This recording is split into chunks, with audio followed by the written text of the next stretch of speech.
Bab 906 Budak Hantu. Penyihir kecil masih ingin bertengkar. Namun, Qin Haodong bertanya, Hong Ying, apakah kalian saling kenal? Luo Hongying berkata dengan marah, dia adalah Tu Jiao Jiao, orang yang berada di posisi kedua di Akademi Selatan dalam kompetisi antara Akademi Utara dan Selatan. Qin Haodong melirik Tu Jiao Jiao. Meskipun wanita ini terlihat genit dan seksi, kekuatannya terlihat jelas. Dia benar-benar berada di tahap akhir alam voiding. Orang-orang di belakangnya semuanya telah mencapai tahap tengah dan akhir dari alam voiding. Tampaknya mereka juga adalah para siswa yang datang untuk berpartisipasi dalam acara ini. Nak, daging panggangmu terlihat lezat, bisakah kau menjualnya kepada kami? Tu Jiao Jiao menjilati bibir merahnya yang halus dan berkata, ambil saja kalau kau mau, kita punya lebih dari yang bisa kita makan. Meskipun orang-orang ini semuanya berasal dari Akademi Selatan, mereka juga berasal dari Akademi Kura-Kura. Mereka dapat dianggap sebagai teman sekelas. Oleh karena itu, Qin Haodong tidak pelit. Dengan sedikit goyangan telapak tangannya, seekor ikan panggang, setengah ayam pengemis, dan seekor kelinci panggang terbang mendekat. Terima kasih, Nak. Tu Jiao Jiao mengucapkan terima kasih dengan sopan sebelum mengulurkan tangan untuk menangkap mereka. Meskipun benda-benda ini sangat panas, ada ki sejati yang tak terlihat di telapak tangannya. Dia sama sekali tidak merasakan suhu benda-benda ini. Ia membagikan daging panggang itu kepada orang-orang di belakangnya. Kemudian ia mengambil beberapa ikan panggang dan memasukkannya ke dalam mulutnya. Matanya yang indah langsung terbelalak. Enak sekali, aku belum pernah makan makanan seenak ini sebelumnya. Setelah itu, dia tidak lagi peduli dengan citranya sebagai seorang wanita cantik yang pendiam dan mulai menyantap makanan itu dengan lahap. Bajingan, dia pikir wanita lebih penting daripada teman. Di sisi lain, Sue Pan mengumpat dengan suara pelan. Ketika dia melihat para siswa Akademi Selatan memakan daging itu, dia hampir mati karena marah. Secara tidak sadar, dia mengira Qin Haodong hanya memberikan daging panggang kepada wanita. Namun, dia lupa bahwa dia dan Qin Haodong sama sekali bukan teman. Pada saat ini, beberapa sosok lainnya bergegas mendekat dari kejauhan. Mereka juga 5 orang. Pemimpinnya adalah seorang pemuda berusia 20-an. Meskipun dia terlihat sedikit tampan, matanya sangat garang dan wajahnya sangat sombong. Mereka berhenti di tepi sungai. Pria itu mengendus. Kemudian dia melihat Morong Jinghong duduk di atas batu besar dan memakan ikan panggang. Dia berjalan mendekat dan berkata, Peri Jinghong, aku tidak menyangka akan melihatmu di sini. Kali ini, sebelum Qin Haodong sempat berbicara, penyihir kecil berinisiatif memperkenalkan, ini Yuan Jian, yang menduduki peringkat pertama dalam kompetisi terakhir antara Akademi Utara dan Selatan. Morong Jinghong sudah kalah 2 kali darinya. Tu Jiao Jiao mendengar pembicaraan mereka dan berkata, apa maksudmu dengan juara pertama? Terakhir kali, aku ceroboh dan kalah setengah langkah darinya. Jika ada kompetisi tahun ini, juara pertama pasti akan menjadi milikku. Morong Jinghong mengerutkan kening saat melihat Yuan Jian. Apa yang kamu lakukan di sini? Selera makanku hilang setiap kali melihatmu. Meskipun Yuan Jian diejek, dia tidak terlalu marah. Dia mencibir dan berkata, Morong Jinghong, apakah kamu benar-benar berpikir kamu adalah peri yang unggul? Jangan lupa taruhan kita, kamu sudah kalah 2 kali berturut-turut dariku. Kalau kamu kalah lagi di kompetisi tahun ini, kamu harus jadi pacarku. Morong Jinghong mendengus dingin dan berkata dengan marah, Yuan Jian, berhentilah bermimpi, aku tidak akan kalah darimu tahun ini. Kekuatan menentukan hasil, tidak ada gunanya hanya mengandalkan amarah. Anda juga pernah mengatakan hal yang sama sebelumnya. Setelah itu, Yuan Jian merasa bangga pada dirinya sendiri sejenak. Kemudian, dia berbalik dan berjalan ke arah Qin Haodong. Bocah, kamu sudah memanggang dagingnya. Sikap orang ini merendahkan dan meremehkan. Qin Haodong mengerutkan kening. Sebelum dia sempat berbicara, penyihir kecil berkata dengan marah, Yuan Jian, adikku memanggang daging, tetapi kami tidak akan memberikannya kepadamu, itu hanya untuk membuat mulutmu berair. Kultivasimu biasa saja, tapi kau cukup pandai memanggang daging. Yuan Jian berkata dengan nada yang sangat mendominasi, daging panggang itu milikku, kalian bisa pergi dan memanggang dagingnya sendiri lagi, uang ini milik kalian. Setelah itu, dia mengangkat tangannya dan melemparkan 10 batu roh tingkat atas ke kaki Qin Haodong. Kerutan di dahi Qin Haodong semakin dalam. Orang ini benar-benar menyebalkan. Dia berkata dengan dingin, jika kamu ingin makan, pergilah dan panggang sendiri. Aku tidak akan menjual milikku. Ekspresi Yuan Jian langsung berubah dingin. Bocah, kau tahu dengan siapa kau bicara, jual saja padaku, kalau tidak, kau harus menanggung akibatnya. Tu Jiao Jiao mengeluh, apa yang kamu lakukan, apakah kamu seorang perampok, bagaimana jika dia tidak mau menjualnya kepadamu? Yuan Jian meliriknya dan berkata dengan nada sarkastis, Tu Jiao Jiao, apakah kamu lupa bahwa kami dari Akademi Selatan? Beraninya kamu membela seorang gigolo, apakah kamu sudah jatuh hati padanya? Memangnya kenapa kalau aku menyukainya, itu bukan urusanmu. Tu Jiao Jiao, aku akan memberi orang ini pelajaran hari ini, tidak ada yang bisa melindunginya, kata Yu Wanjian kepada Qin Haodong. Aku akan memberitahumu sekali lagi, berikan aku daging panggang itu atau aku akan melumpuhkanmu segera. Berani sekali kau. Tu Jiao Jiao melemparkan ikan panggang di tangannya dan melompat di depan Qin Haodong. Ekspresi Yu Wanjian berubah. Tu Jiao Jiao, apakah kamu benar-benar berpikir aku tidak berani menyentuhmu? Lawan aku jika kau berani, apa kau pikir aku takut padamu? Temperamen Tu Jiao Jiao sama berapi-apinya dengan sosoknya. Yu Wanjian memang takut pada Tu Jiao Jiao. Namun, jika dia mundur begitu saja, dia akan kehilangan muka. Tepat ketika ekspresinya berubah tak menentu, sebuah bayangan hitam tiba-tiba melintas cepat dari jauh. Tolong tolong. Dengan beberapa teriakan melengking, sosok itu dengan cepat mendarat di depan Qin Haodong dan yang lainnya. Itu adalah seorang wanita yang berlumuran darah. Tidak tepat untuk mengatakan bahwa dia mendarat. Faktanya, dia menghantam tanah dengan keras. Ada lebih dari selusin luka dengan berbagai ukuran di tubuh wanita itu. Lengan kirinya telah dipatahkan sepenuhnya oleh orang lain. Setelah mendarat di tanah, luka-lukanya mulai pulih. Dia memuntahkan darah lagi dan pingsan. Qin Haodong segera meletakkan daging panggang dan menggendong wanita itu. Pertama-tama, ia merasakan denyut nadinya. Kemudian, ia mengeluarkan jarum emas dan dengan cepat menusukkannya ke beberapa titik akupuntur utama di dadanya. Dengan nutrisi dari ki asli kayu hijau, wanita itu segera membuka matanya. Dia berkata dengan suara gemetar, "Lari, ada budak hantu." Mendengar kata, budak hantu, ekspresi semua orang yang hadir berubah. Hanya Qin Haodong yang tidak mengerti apa artinya. Dia bertanya, apa itu, budak hantu? Penyihir kecil berkata, budak hantu adalah pengawal Raja Hantu, tidak hanya kultivasinya tinggi, tetapi dia juga sangat kejam. Tu Jiao Jiao berkata, budak hantu biasanya muncul berkelompok, ayo kita pergi sekarang, kalau tidak, nanti akan terlambat. Gadis kecil, sudah terlambat. Sambil tertawa sombong, 12 pria berpakaian hitam bergegas mendekat. Mereka mengepung orang-orang yang hadir. Orang-orang ini mengenakan topeng hantu di wajah mereka. Pakaian hitam mereka disulam dengan simbol tengkorak. Mereka memegang pisau kepala hantu besar di tangan mereka dan tampak sangat menakutkan. Mereka adalah budak hantu dari Sekte Raja Hantu. Qin Haodong melirik orang-orang ini. Kedua belas orang itu masing-masing berada di tahap akhir alam voiding. Kekuatan seperti itu tidak bisa diremehkan. Pemimpin budak hantu itu mengamati kerumunan dengan penuh semangat.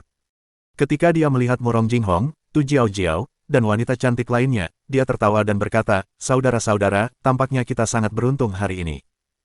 Kupikir kita bisa menemukan seorang gadis untuk diajak bersenang-senang, tetapi aku tidak menyangka akan menemukan begitu banyak gadis sekaligus. Hari ini, kita bisa bersenang-senang.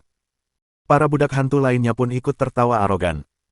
Murong Jinghong mencabut pedang Jinghong di punggungnya dan berkata dengan tatapan dingin, kalian orang-orang dari Sekte Raja Hantu biasanya melakukan banyak kejahatan, keluar dari sini, atau kami tidak akan bersikap sopan.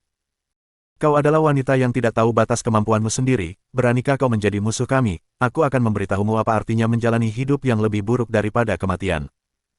Budak hantu yang memimpin melambaikan tangannya dan berkata, saudara-saudara, mari kita lakukan sekarang, bunuh semua pria dan simpan wanitanya, mari kita bersenang-senang nanti. Kemudian, dia mengacungkan pisau besar di tangannya dan bergegas menuju Murong Jinghong. Pergilah ke neraka. Menghadapi para budak hantu ini, niat membunuh Murong Jinghong melonjak. Dia memegang pedang Jinghong di tangannya. Pedang Jinghong sangat tajam. Dengan suara yang tajam, pedang itu langsung memotong pisau kepala hantu di tangan budak hantu itu menjadi dua bagian. Budak hantu yang memimpin terkejut. Dia berteriak kepada pria di sebelahnya, wanita ini kuat sekali, ayo kita bergabung. Jadi, budak hantu lainnya melompat. Keduanya bergabung untuk menyerang Murong Jinghong. Semua budak hantu berada pada tahap akhir alam voiding. Kultivasi mereka hampir sama dengan milik Murong Jinghong. Keduanya bekerja sama dan keadaan langsung berubah. Murong Jinghong hanya bisa mengandalkan kekuatan pedang Jinghong dan nyaris tidak bisa membela diri. Di sisi lain, Yu Wanjian dan Tu Jiao Jiao juga menerkam para budak hantu ini. Keduanya memiliki kultivasi pada tahap akhir alam voiding. Mereka juga bertarung 1 lawan 2 dan masing-masing bertarung melawan 2 budak hantu pada saat yang sama. Namun, mereka tidak memiliki pedang Jinghong di tangan mereka. Dalam pertarungan 1 lawan 1, mereka memiliki keuntungan tertentu tetapi mereka langsung berada pada posisi yang kurang menguntungkan dalam pertarungan 1 lawan 2. Di antara para siswa yang hadir, hanya 3 yang telah mencapai tahap akhir alam voiding. Sisanya tidak sehebat para budak hantu. Keempat murid yang dibawa oleh Tu Jiao Jiao bergabung untuk melawan budak hantu.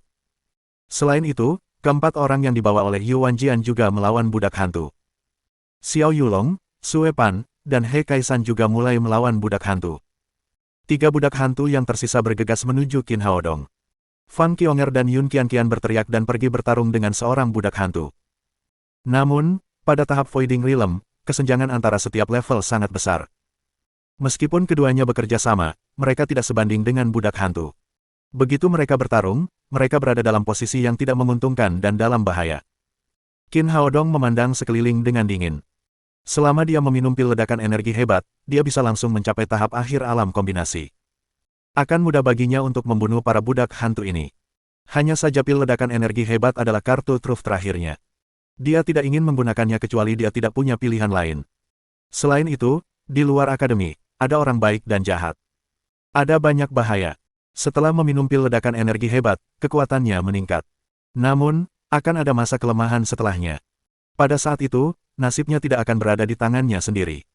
Meskipun dia mempercayai Fang Qionger, sang penyihir kecil, dan yang lainnya, mereka tidak dapat menjamin keselamatannya. Setelah ragu-ragu sejenak, dia akhirnya menelan pil ledakan energi kecil dan meningkatkan kultivasinya ke tahap akhir alam kekosongan. Dengan kemampuannya, dia tak terkalahkan saat bertarung dengan para kultivator yang selevel dengannya. Jika 1 lawan 1, akan mudah baginya untuk membunuh para budak hantu ini. Namun, dia tidak berani menyerang dengan gegabah, karena dia harus melindungi Zhao Xingyue dan penyihir kecil yang ada di belakangnya. Sekarang ada wanita lain yang terluka. Begitu wanita-wanita ini disandera oleh budak-budak hantu, akan sulit untuk menghadapinya. Jadi dia hanya bisa berdiri di sana dan melindungi ketiga wanita di belakangnya, menunggu kesempatan untuk bergerak. Menghadapi budak-budak hantu yang agresif ini, Zhao Xingyue sangat takut sehingga dia tidak tahu harus berbuat apa. Dia memegang erat lengan Qin Haodong dengan tangan kecilnya. Tubuhnya gemetar. Sementara itu, si penyihir kecil telah lama mengeluarkan bola kristalnya dan membuka gerbang kehidupan di dalam heksagram. Qin Haodong mendongak. Jika gadis kecil itu bisa memanggil monster yang kuat kali ini, situasinya akan segera berubah. Gerbang kehidupan terbuka dan bayangan hitam keluar. Ketika Qin Haodong melihatnya dengan jelas, dia langsung putus asa. Penyihir kecil telah memanggil seekor anak babi gemuk tanpa kekuatan bertarung. Ketika anak babi itu melihat situasi di depannya, ia tampak ketakutan dan berlari ke arah kaki si penyihir kecil. Sampah tak berguna, pergi. Melihat bahwa kemampuan pemanggilannya gagal lagi, penyihir kecil tidak dapat menahan amarahnya. Dia menendang anak babi itu ke gerbang kehidupan. Bab 907 membalikkan situasi yang hilang. Hati Qin Haodong dipenuhi dengan ketidakberdayaan. Saat ini, ada 3 wanita di belakangnya. 1 terluka parah dan tidak bisa berdiri. Yang 1 gemetar ketakutan. Namun, penyihir kecil hanyalah seorang prajurit biasa di tahap akhir alam apoteosis setelah pemanggilannya gagal. Dia tidak bisa membantu apapun dalam menghadapi budak hantu di tahap akhir alam voiding. 2 budak hantu lainnya tampaknya telah melihat bahwa kemenangan sudah di tangan mereka, jadi mereka tidak terburu-buru. Mereka berjalan santai ke arah keempat orang itu. Melihat Zhao Xingyue yang pucat, seorang budak hantu menyeringai. Adik kecil, jangan takut, aku akan menjagamu dengan baik nanti dan memberitahumu bagaimana rasanya berada di surga. Qin Haodong tahu bahwa tidak banyak kesempatan tersisa untuknya. Dengan ekspresi ketakutan, dia berkata, 2 saudara, itu benar-benar tidak ada hubungannya denganku, bagaimana kalau aku memberikan ketiganya kepadamu dan kau membiarkanku pergi kali ini. Awalnya dia ingin membingungkan para budak hantu. Namun, Zhao Xingyue langsung ketakutan mendengar kata-katanya. Dia berteriak panik, kakak Qin, tolong, jangan serahkan aku kepada mereka. Melihat mereka seperti itu, kedua budak hantu itu tiba-tiba tertawa terbahak-bahak. Adik kecil, apa gunanya mengikuti pria seperti itu? Dia seperti wanita saat dalam kesulitan, sebaiknya kau ikuti aku akan menunjukkan kepadamu seperti apa pria sejati. Seorang budak hantu mengulurkan tangan dan meraih Zhao Xingyue. Dia sama sekali tidak menganggap serius Qin Haodong yang menggigil ketakutan. Budak hantu lainnya memegang pisau berkepala hantu dan menatap tajam ke arah wanita terluka di tanah. Tampaknya wanita ini ada dalam daftar orang yang harus dibunuhnya. Namun, pada saat ini, cahaya keemasan menyala. Dalam waktu singkat, cahaya itu menembus tenggorokan kedua budak hantu itu. Kedua budak hantu itu tidak pernah menyangka bahwa lelaki yang tadinya tampak ketakutan itu, memiliki keterampilan yang sangat hebat. Mereka bahkan tidak mengeluarkan suara apapun saat jatuh ke tanah dengan 2 kali bunyi plops. Fang Qionger dan Yun Qianqian bertarung melawan budak hantu. Namun, salah satu dari mereka berada di tahap akhir alam voiding dan yang lainnya berada di tahap tengah alam voiding. Keduanya bersama-sama masih belum sebanding dengan budak hantu itu. Setelah beberapa ronde, Yun Qianqian yang lebih lemah terlempar oleh telapak tangan budak hantu itu. Namun, budak hantu itu memiliki pikiran buruk dan tidak berniat untuk menyakitinya terlalu serius. Gadis kecil, cepatlah ke pelukanku. Orang-orang dari sekte Raja Hantu terbiasa mengumpulkan Yin dan melengkapi Yang. Orang ini membuka lengannya dan menerkam Fang Qionger. Dalam keadaan terkejut, Fang Qionger menyerang 2 kali berturut-turut tetapi pergelangan tangannya dicengkeram erat oleh budak hantu itu. Tepat saat dia kebingungan, cahaya keemasan tiba-tiba melintas melewati telinganya dan menusuk tenggorokan budak hantu itu dengan kecepatan kilat. Fang Qionger awalnya tertegun. Kemudian dia tersadar dan menendang budak hantu itu. Hanya dalam 1 detik, Qin Haodong membunuh 3 budak hantu, yang langsung menarik perhatian pemimpin budak hantu. Matanya berbinar. Ia menyadari bahwa pemuda ini adalah orang paling berkuasa yang ada di sana. Namun, orang ini sangat licik. Dia segera melihat di mana titik lemah Qin Haodong. Dia berteriak kepada anak buahnya, jangan sentuh orang itu. Selama dia pergi, segera bunuh ketiga wanita itu. Para budak hantu lainnya segera memahami maksud pemimpin itu. Mereka berencana untuk melewati Qin Haodong, mencoba membunuh yang lain sesegera mungkin, dan kemudian bekerja sama untuk menghadapi pemuda itu. Qin Haodong berdiri di sana dengan pedang Xuan Yuan dan tersenyum pahit. Demi melindungi 3 wanita di belakangnya, dia benar-benar tidak berani pergi. Akan tetapi, ada batas waktu untuk pil ledakan energi kecilnya, yang akan kehilangan efeknya setelah 10 menit. Meskipun 3 dari 12 budak hantu telah tewas, mereka masih memiliki keunggulan mutlak. Di antara orang-orang yang hadir, hanya Murong Jinghong yang sedikit setara dengan kekuatan mereka, sementara yang lainnya semuanya tertekan dan dalam bahaya. Dengan suara gemuruh, Yu Wanjian ditebas oleh pisau kepala hantu milik seorang budak hantu yang meninggalkan luka sepanjang 1 kaki. Meskipun ia berusaha sekuat tenaga, dengan semakin banyaknya luka, serangannya menjadi semakin lemah. Setelahnya, seorang budak hantu menghantam bahu Tu Jiao Jiao. Serangan dari pedang panjang di tangannya segera melambat. Yang lainnya juga sama. Meskipun mereka semua memiliki keunggulan dalam jumlah, jarak antara mereka dan para budak hantu ini tidak memberi mereka keuntungan sama sekali. Seiring berjalannya waktu, mereka terluka satu demi satu. Melihat kemenangan sudah di depan mata, pemimpin budak hantu itu berteriak penuh kemenangan, berhentilah melawan, jika ada yang ingin pergi sekarang, aku bisa membiarkanmu pergi, namun, para wanita ini tidak bisa pergi, mereka harus tetap tinggal. Murong Jinghong berkata dengan marah, jangan bermimpi, kami adalah murid Akademi Kura-Kura, bahkan jika kami mati, kami tidak akan pernah tunduk kepada orang jahat sepertimu. Namun, begitu dia selesai berbicara, dia mendengar seseorang berteriak di belakangnya, apakah kamu mengatakan yang sebenarnya? Apakah kamu yakin bisa menyelamatkanku? Setelah mendengar seseorang memohon belas kasihan, semua orang berbalik dengan marah dan mendapati bahwa orang yang berbicara adalah He Kaisan. He Kaisan mengabaikan pandangan orang lain dan berkata kepada pemimpin budak hantu, Tuan, saya hanya seorang mahasiswa, tidak ada permusuhan di antara kita, selama Anda mengampuni nyawa saya akan segera pergi, saya tidak akan pernah menjadi musuh Anda. Fang Qionger berkata dengan marah, He Kaisan, apakah kamu masih seorang pria? Beraninya kamu menundukkan kepalamu kepada orang-orang dari sekte Raja Hantu. He Kaisan telah mengejarnya selama ini. Meskipun dia tidak menerimanya, dia tidak memiliki kesan buruk tentang orang ini. Namun, dia tidak menyangka bahwa di hadapan musuh yang kuat, pria ini adalah seorang pengecut. Dia bahkan memohon belas kasihan dari orang-orang dari sekte Raja Hantu. He Kaisan berteriak, dasar wanita bodoh, tidakkah kau lihat bahwa kita tidak sebanding dengan mereka, kita akan mati jika terus bertarung, lagi pula, kita sama sekali tidak mengenal wanita itu, tidak perlu mempertaruhkan nyawa kita untuknya. Pemimpin budak hantu itu berkata, tentu saja, kau orang bijak yang tunduk pada keadaan, kau boleh pergi sekarang. Terima kasih, tuanku. Sosok He Kaisan berkedip-kedip. Dia meninggalkan medan perang dan melarikan diri dengan kecepatan tinggi. Bah, dasar tak tahu malu. Fang Qionger mengumpat dengan marah, matanya menyala-nyala karena marah. Ini yang disebut tunduk pada takdir. Pemimpin budak hantu itu berkata kepada semua orang yang hadir lagi, siapa lagi yang bersedia pergi, aku berjanji akan menjaga keselamatan kalian. Murong Jinghong berteriak, jangan dengarkan dia, semuanya, dia mencoba menghancurkan moral kita. Sebagai murid Akademi Kura-Kura, kami lebih baik mati dalam pertempuran daripada tunduk pada orang-orang sekte Raja Hantu. Suepan berteriak, Peri Jinghong, kau benar, kami lebih baik mati daripada menundukkan kepala. Pemimpin budak hantu itu mengenakan topeng. Ekspresinya tidak terlihat, tetapi matanya memancarkan dingin. Karena kau ingin mati, aku akan mengirimmu ke neraka. Awalnya, dia ingin mengurangi kerugiannya, jadi dia menggunakan strategi seperti itu untuk menabur perselisihan. Dia tidak menyangka bahwa hanya satu orang yang akan pergi pada akhirnya. Semua yang lain memiliki momentum yang tak tergoyahkan. Di bawah komando pemimpin budak hantu, mereka melancarkan serangan gila lainnya, yang jauh lebih ganas dari sebelumnya. Qin Haodong ragu-ragu apakah akan membantu atau tidak. Namun, ia merasa lemah. Pil ledakan energi yang baru saja diminumnya tidak lagi efektif, diikuti oleh periode kelemahan. Meski itu hanya waktu yang sangat singkat, hanya 1 atau 2 menit, dia pasti akan mati jika ketahuan. Menghadapi serangan dari para budak hantu, para siswa Akademi Kura-Kura yang hadir menunjukkan semangat pantang menyerah dan melawan dengan putus asa, tetapi kekuatan mereka masih belum cukup. Untuk sementara waktu, mereka dalam bahaya. Semua orang terluka. Kalau terus begini, pihak mereka pasti akan kalah. Saat Qin Haodong ragu-ragu apakah akan meminum pil penguat kecil, gerbang kehidupan penyihir kecil terbuka lagi. Jeda antara gerbang kehidupan adalah 10 menit. 10 menit kemudian, penyihir kecil memulai pemanggilannya lagi. Keluarlah, sayangku. Bersamaan dengan pemanggilan penyihir kecil, bayangan hitam dengan cepat terbang keluar dari gerbang kehidupan.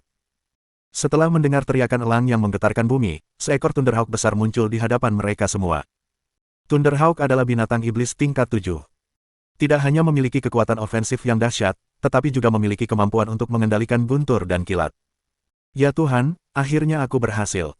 Sang penyihir kecil berteriak dengan gembira, bunuh mereka. Pada saat ini, seorang budak hantu mengulurkan tangannya ke dada Tu Jiao Jiao. Tiba-tiba, sebuah bayangan hitam terbang cepat dan cakar tajamnya menghancurkan tengkoraknya. Pada saat yang sama, ia mengepakkan sayapnya yang besar dan sambaran guntur dan kekuatan petir memasuki tubuh seorang budak hantu di dekatnya. Setelah budak hantu itu terkena kekuatan guntur dan kilat, dia tiba-tiba berubah menjadi arang. Asap hitam mengepul dari tubuhnya. Dia terpotong menjadi 2 bagian oleh pedang Tu Jiao Jiao yang marah. Oh, tidak, itu binatang iblis tingkat 7, lari. Setelah melihat kekuatan Thunderhawk, pemimpin budak hantu mengeluarkan perintah dan bersiap melarikan diri bersama anak buahnya. Namun, elang adalah binatang iblis tingkat 7. Ia memiliki kemampuan untuk terbang. Bagaimana ia bisa membiarkan mereka melarikan diri? Setelah teriakan nyaring lainnya, sebuah cakar meraih kepala pemimpin budak hantu. Budak hantu itu sudah siap. Dia cepat-cepat menghindar ke samping dan mengayunkan pisau kepala hantunya ke arah cakar Thunderhawk.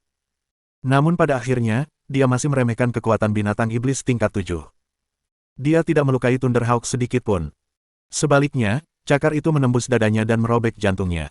Para budak hantu lainnya langsung panik saat melihat pemimpin mereka tewas. Pedang Jinghong di tangan Murong Jinghong menyala dan memenggal kepala salah satu budak hantu. Pada saat yang sama, Qin Haodong juga mengeluarkan pedang Xuan Yuan dan membunuh seorang budak hantu yang melarikan diri dari medan perang. Para budak hantu yang tersisa yang panik semuanya dibunuh oleh cakar tajam Thunderhawk. Berkat keberhasilan memanggil penyihir kecil, situasi mereka yang sebelumnya tanpa harapan berubah dalam sekejap. Semua orang dapat mempertahankan hidup mereka. Namun, kemenangan itu terlalu tragis.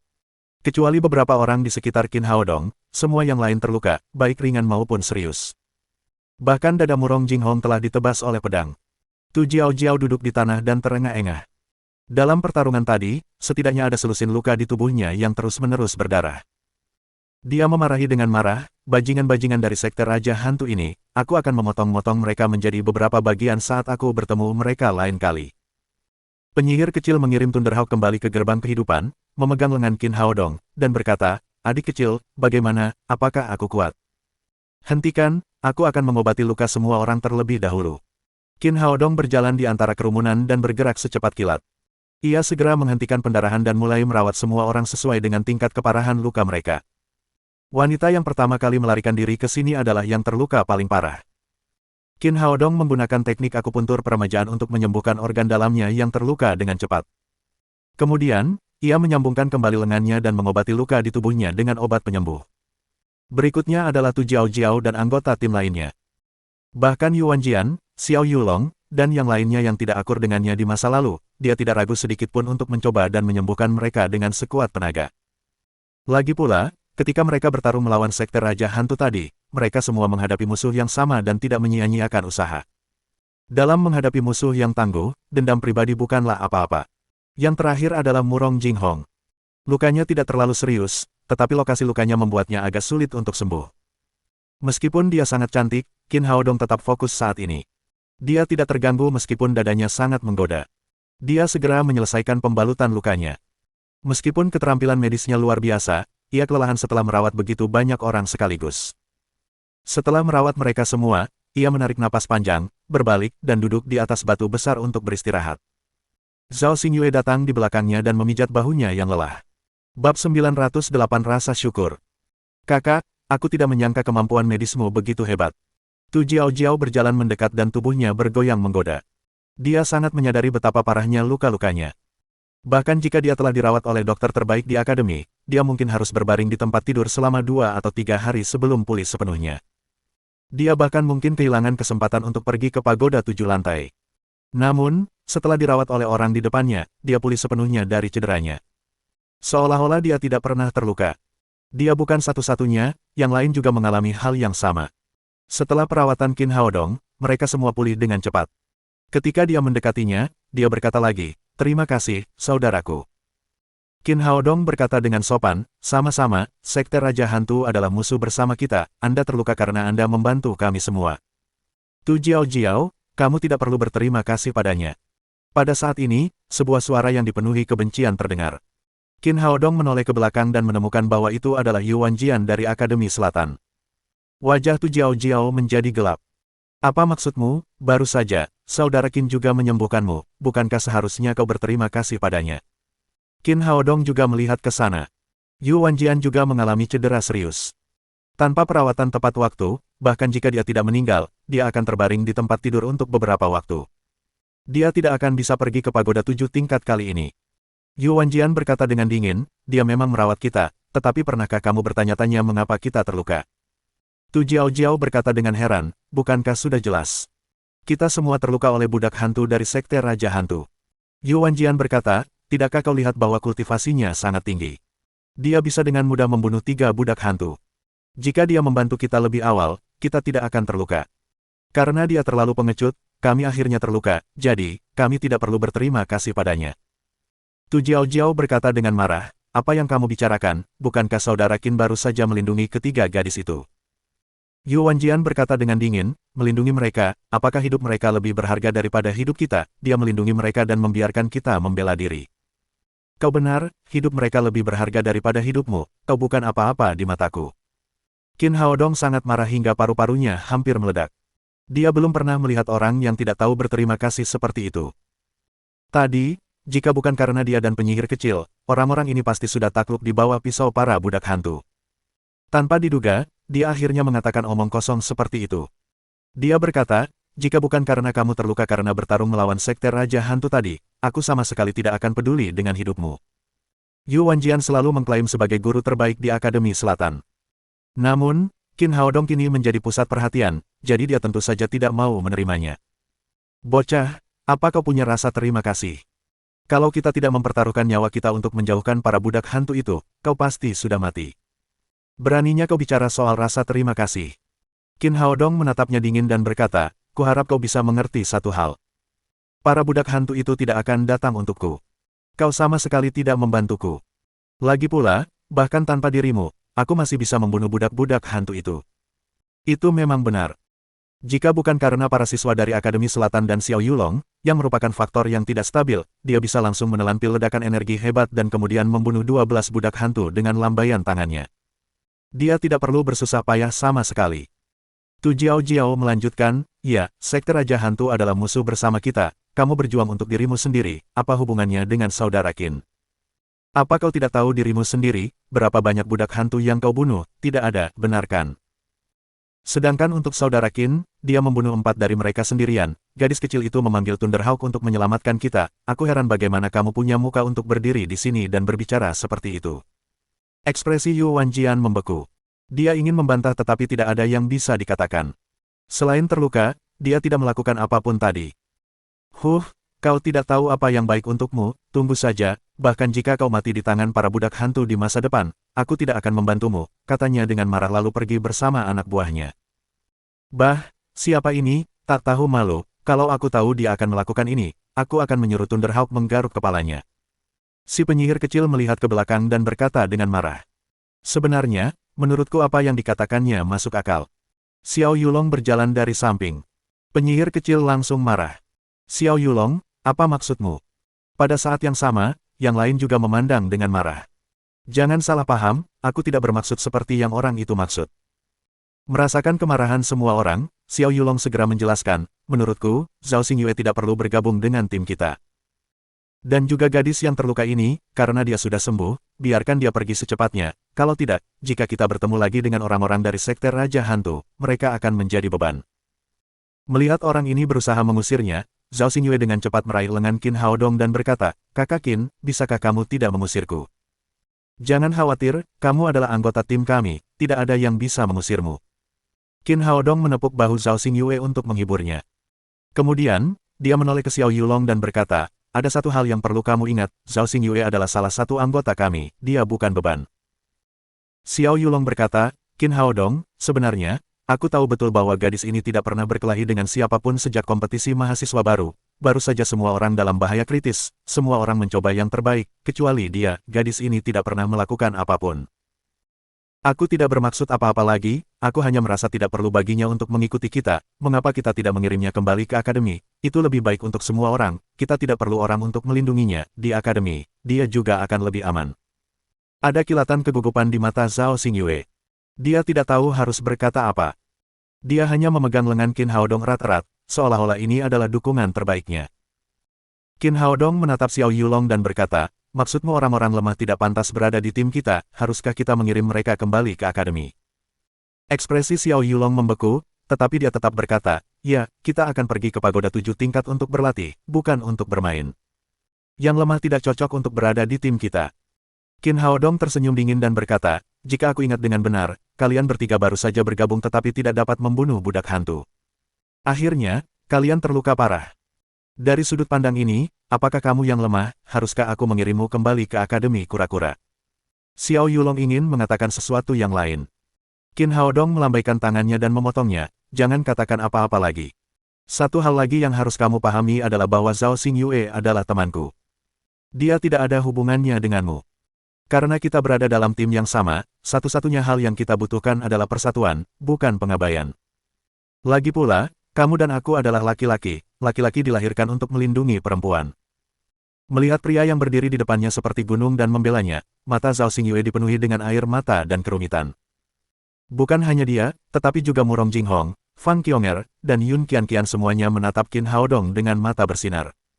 Pria dilahirkan untuk melindungi wanita. Ini adalah pertama kalinya mereka mendengar kata-kata yang begitu benar. Penyihir kecil berkata, adikku benar, kakak Xingyue adalah anggota tim kita, tidak ada yang berhak meremehkannya, apalagi mengusirnya. Fang Qionger, Yun Qianqian, dan yang lainnya juga datang. Benar sekali, kita adalah satu tim, kita tidak akan meninggalkan, atau mengabaikan satu sama lain. Xiao Yulong merasa malu sejenak.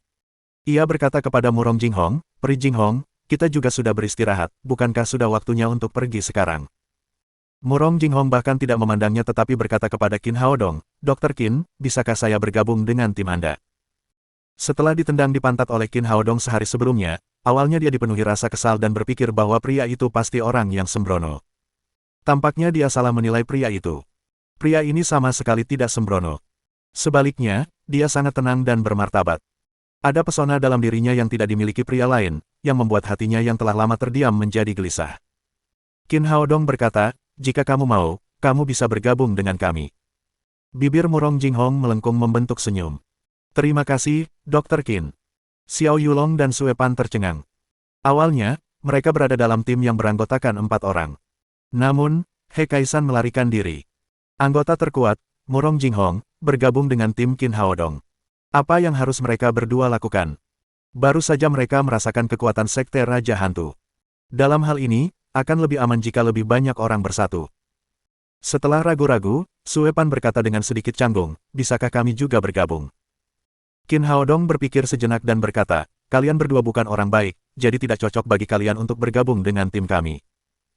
Tetapi karena kita semua berasal dari akademi yang sama, aku bisa menerimamu. Tetapi kamu tidak boleh membuat masalah untukku, jika tidak, jangan salahkan aku karena bersikap kasar. Xiao Yulong dan Sue Pan tidak mau. Dulu, mereka termasuk dalam 10 besar Master Academy. Mereka lebih unggul di antara para siswa. Namun, sekarang mereka harus tunduk pada mahasiswa baru. Tetapi tidak ada yang dapat mereka lakukan selain mengangguk. Tu Jiao Jiao berkata, Saudara Qin, kami tidak bisa bergabung dengan timmu, tetapi mari kita pergi bersama, seperti yang semua orang lihat tadi, orang-orang dari Sekte Raja Hantu bisa muncul kapan saja, tidak aman jika jumlah orangnya lebih sedikit. Qin Haodong mengangguk. Setelah istirahat, mereka pergi ke Gunung Pagoda bersama. Hari sudah hampir senja. Mereka memilih tempat yang datar untuk berkemah. Sebelum Qin Haodong bisa mengatakan apapun, semua orang menangkap burung pegar, kelinci, dan ikan asin di sungai untuk dimasaknya. Saudara Qin, cepatlah, aku tidak makan cukup ikan untuk makan siang, cepatlah dan masak lebih banyak untuk semua orang, kata Tu Jiao Jiao. Qin Haodong mengangguk tak berdaya. Tampaknya orang-orang ini kecanduan makan. Setelah makan malam, semua orang mengeluarkan tenda di cincinnya dan mulai mendirikan kemah. Zhao Xingyue memegang tangan Qin Haodong dan berkata dengan perasaan campur aduk, Kakak Qin, apakah aku tidak berguna? Aku telah menyebabkan banyak masalah bagimu.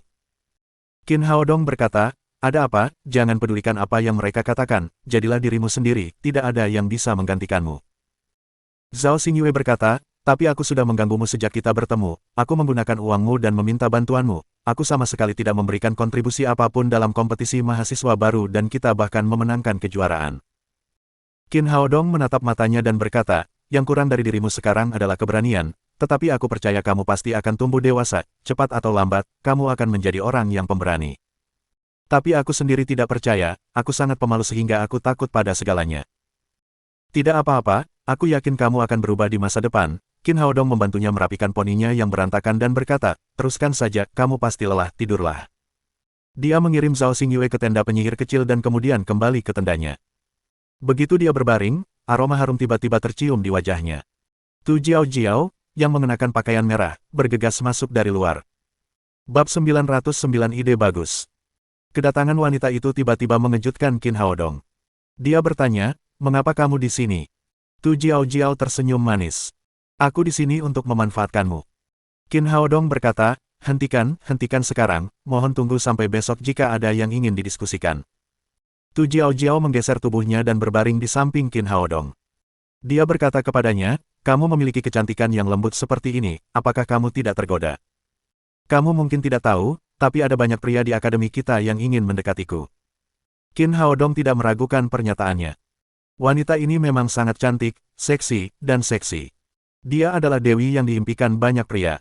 Namun, sekarang dia fokus pada kultivasinya. Satu-satunya pikirannya adalah kembali ke bumi sesegera mungkin. Dia tidak ingin menggoda terlalu banyak wanita, jadi dia berkata, maaf, kakak senior, aku agak istimewa, aku hanya menyukai pria, aku tidak menyukai wanita. Kamu suka laki-laki, benarkah? Kamu berbohong padaku. Ekspresi terkejut tampak di wajah Tu Jiao Jiao. Tentu saja aku tidak berbohong padamu. Semua orang di akademi kami tahu itu. Ekspresi wajah Tu Jiao Jiao segera kembali normal. Dia tersenyum genit. Nak, kamu memang tampan, tetapi tidak pantas bagimu untuk mempermainkanku. Qin Haodong berkata dengan rasa bersalah, aku tidak berbohong padamu, aku mengatakan yang sebenarnya.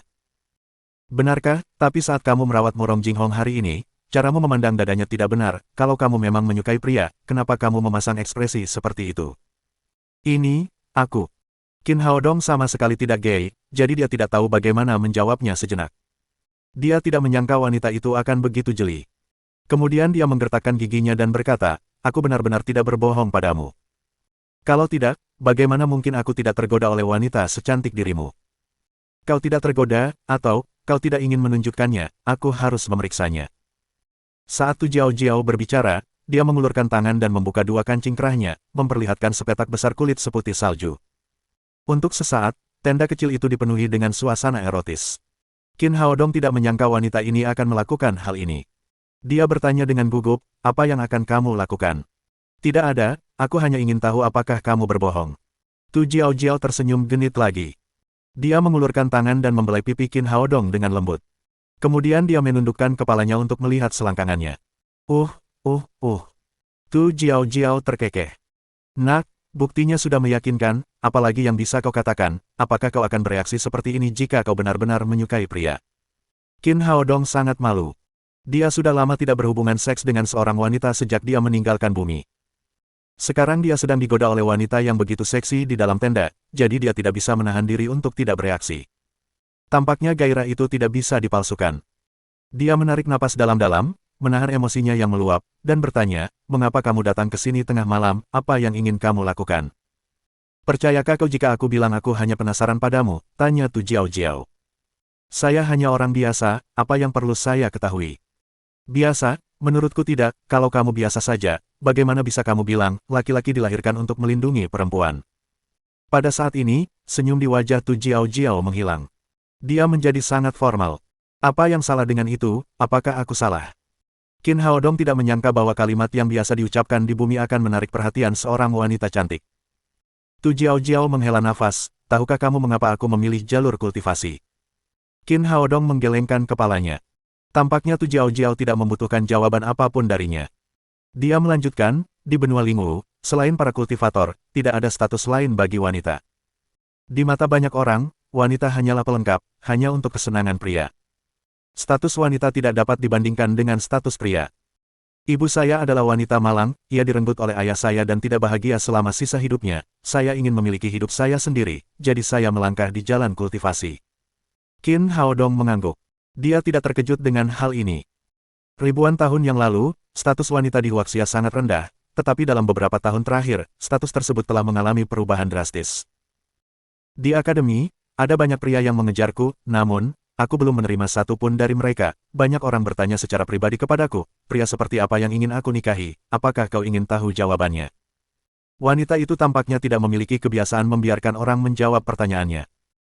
Kemudian dia menambahkan dengan cepat, satu-satunya hal yang saya minta dari seorang pria adalah menghormati wanita dari lubuk hatinya. Hanya pria yang tahu bagaimana menghormati wanita yang akan mengasihani wanitanya. Hanya jika seorang pria tahu bagaimana berempati dengan wanitanya, mereka bisa bahagia. Qin Haodong berkata, permintaan ini seharusnya sangat sederhana. Sama sekali tidak sesederhana itu. Setidaknya, aku belum menemukan satu pun sebelum hari ini. Tu Jiao Jiao tersenyum lagi. Meskipun banyak pria yang menyanjungku, aku dapat melihat bahwa mereka tidak memperlakukan wanita secara setara di dalam hati mereka. Kamu adalah orang pertama yang pernah kutemui yang memperlakukan wanita secara setara. Topik yang tiba-tiba itu membuat Qin Haodong terdiam beberapa saat. Tu Jiao Jiao berkata dengan nada licik, bagaimana menurutmu, apakah kamu ingin mendekatiku? Selama kamu bersedia mendekatiku, aku mungkin setuju. Qin Haodong berkata dengan canggung, baiklah, saat ini aku tidak berniat melakukan itu. Pria yang tidak romantis. Tu Jiao Jiao melotot genit padanya. Kamu tidak mau makan daging yang diantar ke rumahmu, kamu akan menyesalinya di masa depan. Saya hanya ingin mencari seseorang untuk diajak bicara, sekarang saya merasa jauh lebih baik, saya akan pergi. Setelah itu, dia bangkit dan keluar dari tenda, meninggalkan aroma harum yang samar-samar. Qin Haodong menggelengkan kepalanya. Wanita ini terlihat seksi dan menggairahkan, tetapi sebenarnya dia masih perawan. Beraninya dia menggodanya. Tepat saat dia tidak bisa berkata apa-apa, pintu tenda terbuka lagi dari luar. Sosok cantik masuk sambil tersenyum. Adik kecil, aku di sini. Melihat wajah halus penyihir kecil, Qin Haodong berkata, apa yang kamu lakukan di sini malam-malam, bukannya tidur? Aku tidak tidur, atau, kamu yang tidak tidur. Si penyihir kecil terkekeh, tadi aku melihat Tu Jiao Jiao keluar dari tendamu, dia sedang mengancingkan bajunya sambil berjalan. Katakan saja, apa yang kalian berdua lakukan? Qin Haodong berkata dengan canggung, kami hanya mengobrol, kami tidak melakukan apapun. Di tengah malam, seorang pria dan seorang wanita sendirian di dalam tenda, hanya mengobrol, adik kecil, apakah menurutmu aku akan mempercayaimu? Baiklah, aku mengatakan yang sebenarnya. Qin Haodong bahkan merasa kata-katanya terdengar agak lemah, jadi dia hanya bisa menceritakan secara singkat apa yang telah terjadi.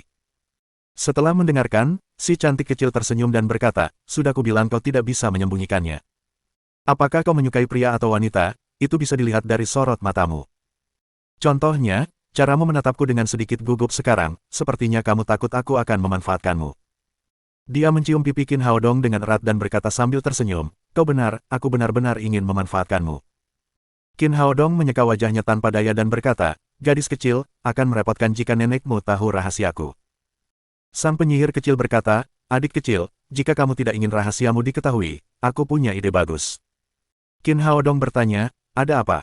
Aku akan membuat kebohonganmu menjadi kenyataan, hentikan kebohonganmu. Sang penyihir kecil mengulurkan dua jarinya dengan aneh dan membuat gerakan menggunting. Kamu gadis kecil. Sebelum Qin Haodong sempat marah, penyihir kecil berpura-pura memotongnya dengan tangannya. Kemudian dia berlari keluar, meninggalkan serangkaian tawa seperti lonceng. Tepat saat dia hendak tidur, terdengar suara lembut lain dari luar tenda, Kakak Qin, bolehkah aku masuk? Bagaimanapun, dua wanita cantik telah mengunjunginya. Tidak masalah jika ada satu lagi.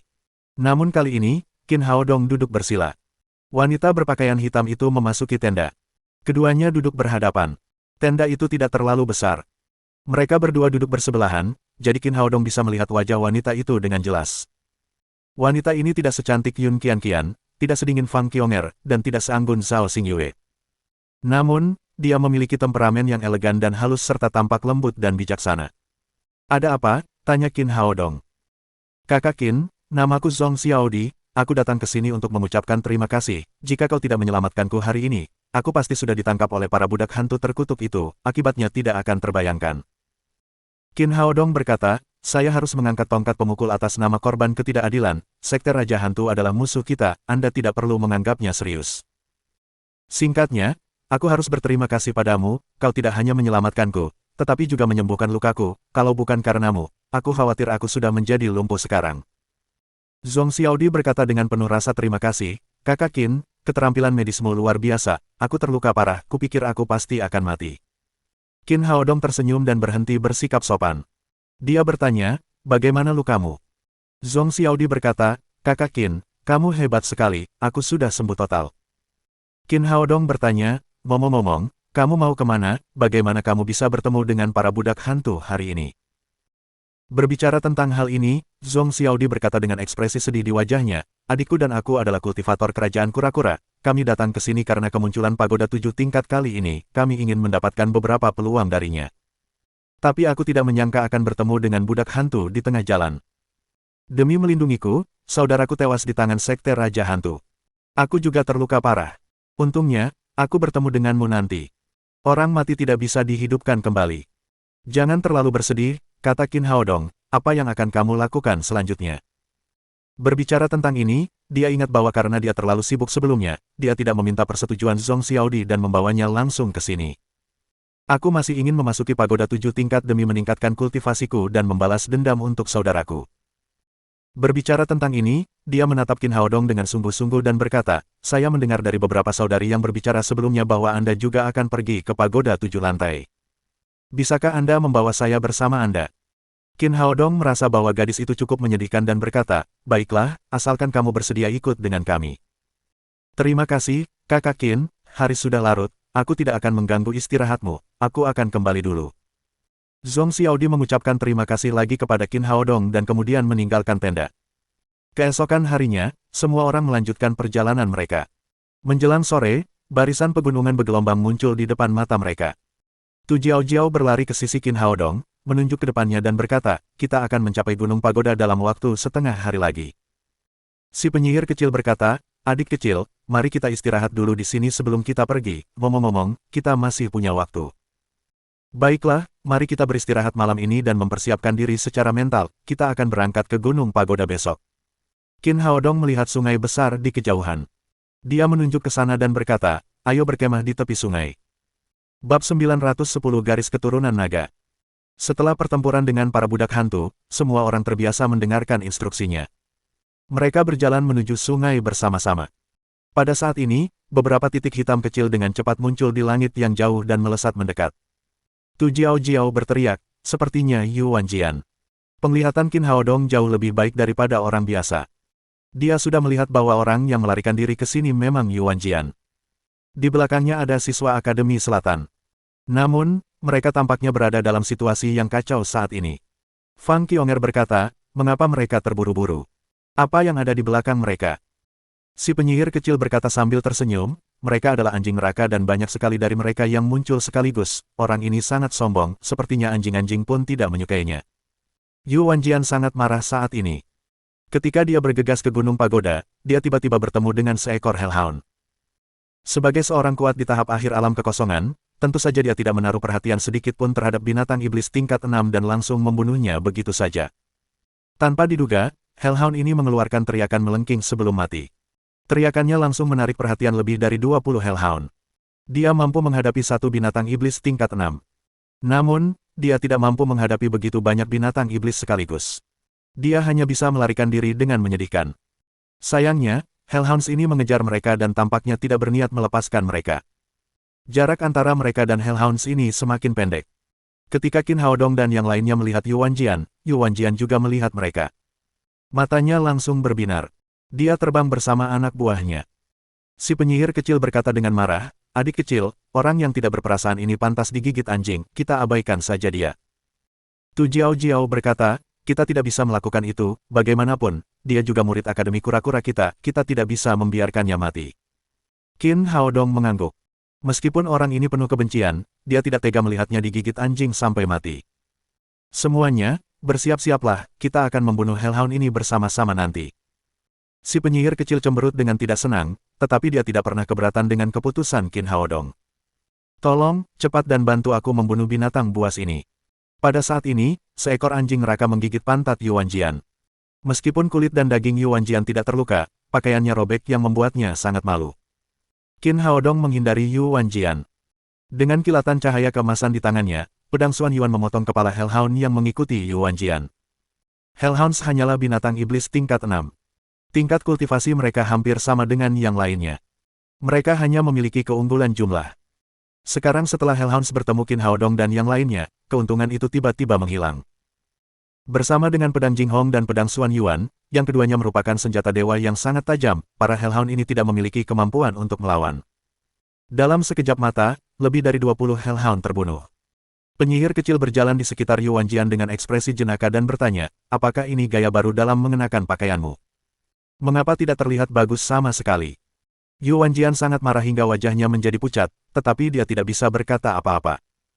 Baru saja, dia benar-benar dipermalukan oleh para Hellhound ini. Penyihir kecil tidak berniat melepaskannya. Ia melanjutkan, "Ngomong-ngomong, Tuan Besar, saya ingat saat Anda pergi, Anda berkata bahwa apapun yang terjadi pada kami, Anda tidak akan datang untuk membantu kami, mengapa Anda datang kepada kami untuk meminta bantuan sekarang?" Itulah kata-kata kasar yang diucapkan Yuan Jian sebelum dia pergi. Dia tidak menyangka akan mendapat balasannya secepat ini. Namun, jika dia tidak bertemu Qin Haodong dan yang lainnya hari ini, dia dan teman-temannya mungkin benar-benar menjadi santapan bagi Hellhound. Seperti orang lain, Qin Haodong menatap Yuan Jian sambil tersenyum. Pada saat ini, dia tiba-tiba merasakan kantong binatang roh bergetar. Katak emas berkaki 3 bergerak. Dengan pikirannya, Qin Haodong melepaskan katak emas berkaki 3. Setelah katak emas berkaki 3 keluar, ia langsung berteriak riang dan langsung jatuh ke tanah. Kemudian, ia menjulurkan lidahnya yang panjang dan langsung menghisap tubuh anjing neraka ke dalam mulutnya sendiri. Kemunculannya langsung menarik perhatian penyihir kecil. Ia mendekati Qin Haodong dan berkata, "Adik kecil, apakah ini binatang rohmu?"